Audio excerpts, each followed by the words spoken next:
Las hermanas, Delfina, María de Jesús, conocida como Eva, Carmen y Luisa González Valenzuela, mejor conocidas como las Poquianchis, fueron unas mujeres originarias de Guanajuato que cometieron una serie de crímenes en la década de 1945-1964, cuando dirigían un negocio de trata de blancas en el que explotaban a jóvenes y mujeres a través de engaños, prometiéndoles trabajo como empleadas domésticas o camareras.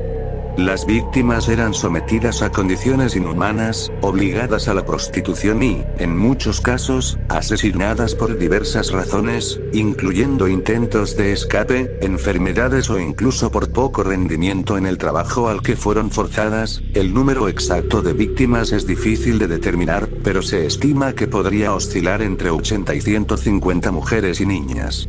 Su caso salió a la luz en enero de 1964, cuando las autoridades mexicanas investigaron la desaparición de varias jóvenes y descubrieron múltiples cuerpos enterrados en las propiedades de las hermanas. Las Poquianchis fueron arrestadas y juzgadas, convirtiéndose en uno de los casos criminales más notorios de México.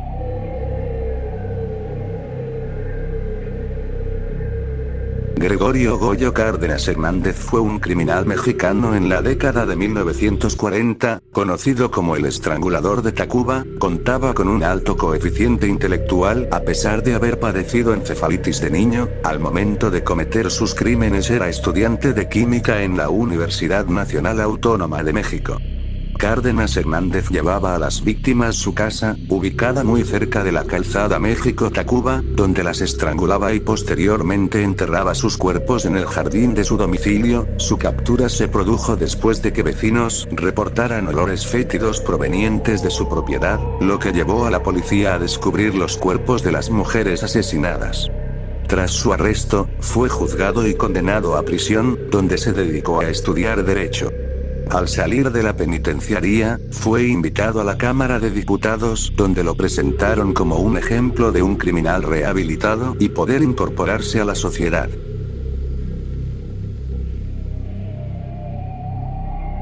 En 2007 se dio a conocer el caso de José Luis Calva Cepeda, quien fue bautizado como el Caníbal de la Guerrero, y es uno de los asesinos seriales mexicanos más aterradores en la historia de la Ciudad de México. La infancia de este hombre, quien se autoproclamaba como un escritor, poeta y dramaturgo, no fue sencilla. Su padre falleció cuando era muy pequeño, y su madre golpeó y torturó a sus 6 hijos por años. Además, los obligaba a decirle papá a todos los hombres que llevaba a su hogar. Cuando Calva Cepeda cumplió 7 años, sufrió abuso por parte de un adolescente de 16 años. A los 12, su madre, quien siempre lo maltrató física y psicológicamente, lo corrió de su casa, por lo que comenzó a vivir en la calle. Siempre fue un niño introvertido que, a pesar de todo, buscaba la aprobación de su mamá, algo que nunca consiguió. Muchos creen que fue el silencioso rencor hacia su madre lo que detonó el odio que tenía a las mujeres.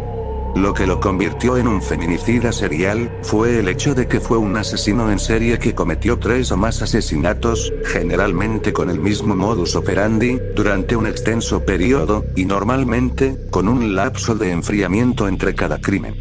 La detención del Caníbal de la Guerrero se dio el 8 de octubre de 2007, siendo acusado de canibalismo y 3 homicidios. Las autoridades mexicanas lo atraparon en el departamento en el que vivía, en la colonia Guerrero, de ahí el apodo que se le dio.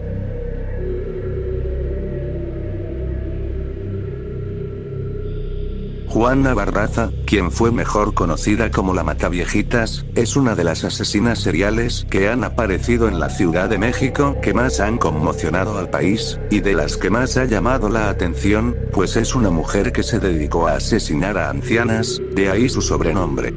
Ella fue acusada de al menos 17 asesinatos de mujeres de la tercera edad. Sin embargo, en entrevistas, la mujer ha dicho que ella está en prisión por un error.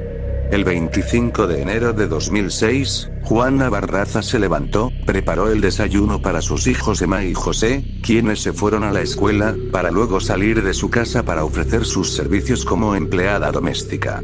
Según la psicóloga que realizó los exámenes psicométricos, alrededor de las 11 horas, Juana merodeaba por la calle José Jasso, en la colonia Moctezuma, cuando vio a una mujer mayor de nombre Ana María, quien era viuda y vivía cerca del lugar. Ana María compartía su casa con un joven, a quien le preparaba el desayuno todos los días. La mujer de la tercera edad regresaba de un mandado, encorvada por el peso de las bolsas y caminando lentamente, cuando Barraza se le acercó y le ofreció ayudarla a llevarla hasta su casa.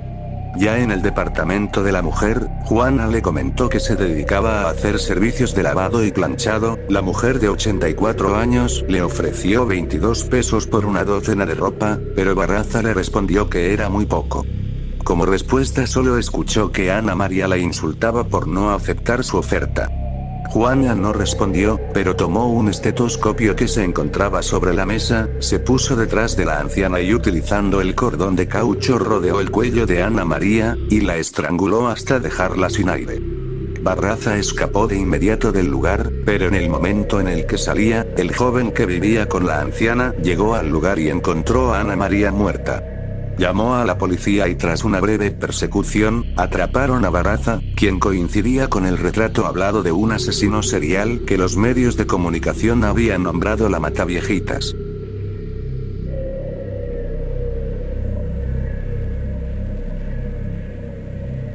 Entre 1880 y 1888 este hombre asesinó a 20 mujeres que se dedicaban a ser damas de compañía.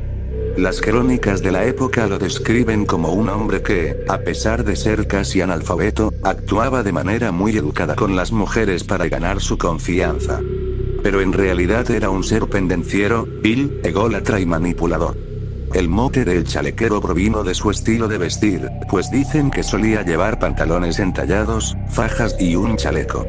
La policía lo detuvo el 13 de febrero de 1888, tras ser denunciado por los vecinos de una de sus víctimas. Las autoridades no pudieron comprobar su responsabilidad en el resto de los asesinatos, pero uno bastó para que fuera condenado a muerte. Sin embargo, el entonces presidente Porfirio Díaz revocó su sentencia y ordenó una pena de 20 años de prisión en San Juan de Ulúa, Veracruz, de donde fue liberado por error en 1904.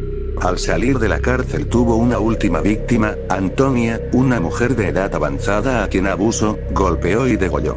Su detención se atribuye a un reportero que investigó el caso y comparó el asesinato con lo ocurrido años atrás. Volvió a la cárcel en 1908, esta vez a Lecumberri, donde fue sentenciado a muerte en 1910 a los 70 años.